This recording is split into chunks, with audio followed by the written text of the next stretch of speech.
Pernah tak anda terfikir tentang pelan induk kehidupan anda? Hari ini, kita nak kupas satu ajaran Islam yang sangat mendalam yang memetahkan perjalanan setiap manusia dari detik pertama dalam rahim sampailah ke destinasi kita yang terakhir. Jom kita mulakan. Adakah takdir kita ni dah tetap atau kitalah penulis skrip hidup kita sendiri? Ini salah satu soalan paling besar dalam hidup kan? Tradisi Islam sebenarnya menawarkan satu jawapan yang mungkin akan mengejutkan anda. Satu pandangan yang merangkumi ketentuan Tuhan dan juga tanggungjawab kita sebagai individu. Okey, semuanya bermula bukan dengan idea yang abstrak, tapi dengan sesuatu yang sangat nyata. Biologi. Perjalanan kita semua dilancarkan mengikut satu rangka tindakan penciptaan yang sangat terperinci bermula dari dalam rahim ibu kita. Hadis ini menceritakan 3 peringkat utama setiap satu selama 40 hari. Dari setitis cecair, ia menjadi segumpal darah dan kemudiannya menjadi seketul daging. Proses ini berlaku dengan ketepatan yang sangat luar biasa. Dan apa yang paling menakjubkan ialah bagaimana gambaran kuno ni selari dengan apa yang kita tahu tentang embriologi moden dan ia juga diperkukuhkan lagi dalam Al-Quran.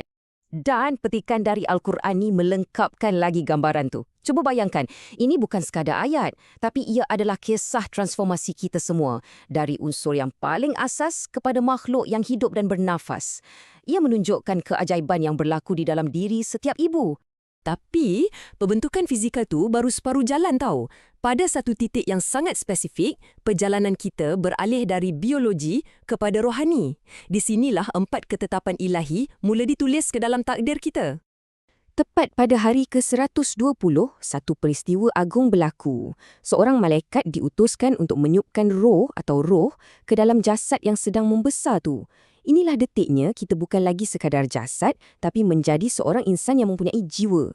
Dan bila roh ditiupkan, 4 perkara penting tentang takdir kita pun ditulis. Rezeki kita, berapa lama kita akan hidup, apa amalan kita, dan macam mana pengakhiran kita nanti, semua ni sebelum kita tarik nafas pertama lagi.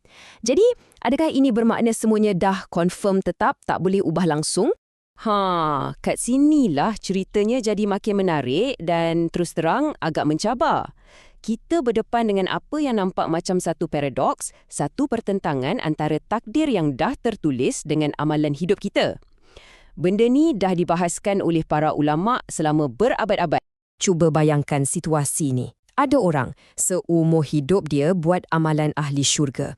Dah dekat sangat dah dengan syurga, tapi takdir yang tertulis mendahului dia dan satu amalan terakhir terus bawa dia ke neraka. Dan sebaliknya pula, ada orang yang seumur hidup buat jahat, dah diambang neraka, tapi diselamatkan oleh satu amalan terakhir yang selari dengan takdirnya untuk ke syurga. Macam mana boleh jadi macam tu?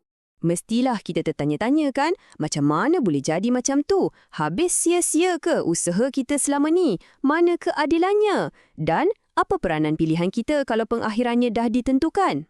Para ulama' jelaskan, benda ni bukan macam loteri atau nasib rawak. Kuncinya ada pada apa yang tersembunyi dalam hati. Seseorang tu mungkin nampak baik pada pandangan kita sebagai manusia, tapi Tuhan tahu kalau ada cacat cela dalam hati dia yang tersembunyi macam riak atau niat yang tak betul yang akhirnya muncul pada saat-saat terakhir. Jadi, mesej utamanya jelas. Janganlah kita rasa terlalu selesa dengan amalan baik kita sebab kita tak tahu apa isi hati kita yang sebenar. Dan pada masa yang sama, jangan sesekali kita putus asa pada orang lain sebab rahmat Allah tu sangat luas dan pintu taubat sentiasa terbuka sampailah hembusan nafas yang terakhir. Okey, kalau takdir tu ibarat kerangka bangunan, apa bahan yang kita guna untuk isi bangunan tu? Kat sinilah kita kena faham fitrah kita sebagai manusia. Sifat semula jadi kita dengan segala kekuatan dan kelemahan seperti yang digambarkan dalam Al-Quran. Kitab suci kita ni kan, dia sangat realistik tentang siapa kita. Kita ni dicipta lemah. Kita ni jenis yang suka tergesa-gesa. Bila senang mudah lupa, bila susah cepat panik. Ini bukan nak hukum kita tau. Inilah padang permainan kita.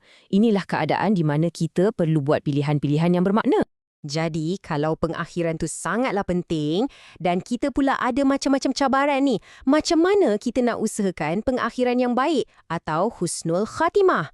Nasib baik, Islam ada tunjukkan jalannya dan ia sangat praktikal. Jawapannya ada pada konsep tazkiyah an-nafs atau proses penyucian jiwa. Ia bukan tentang satu amalan hebat masa nak meninggal nanti. Tak. Ia adalah satu proses pembaikan diri yang berterusan setiap hari. Ia komitmen harian kita untuk bersihkan hati dan tanam sifat-sifat yang baik sikit demi sikit. Dan doa ini merangkumkan segalanya. Wahai Tuhan yang membolak-balikkan hati, tetapkanlah hatiku di atas agamamu. Kan? Ia satu pengakuan yang kita ni, walau dah usaha macam mana pun, kita tetap bergantung sepenuhnya pada rahmat Tuhan untuk bagi petunjuk dan kekuatan. Ia adalah satu kerjasama antara usaha kita sebagai hamba dan belas kasihan pencipta. Akhir kata, ajaran ni bukan pasal fatalism yang buat kita jadi pasif dan tak buat apa-apa. Sebaliknya, ia beri kita fokus. Ia ajar kita untuk berhenti risau pasal bab terakhir yang kita tak tahu dan sebaliknya tumpukan sepenuh perhatian untuk tulis halaman hari ini dengan ikhlas dan sebaik mungkin. Sebab setiap saat adalah peluang untuk kita mencorak kesudahan kita sendiri.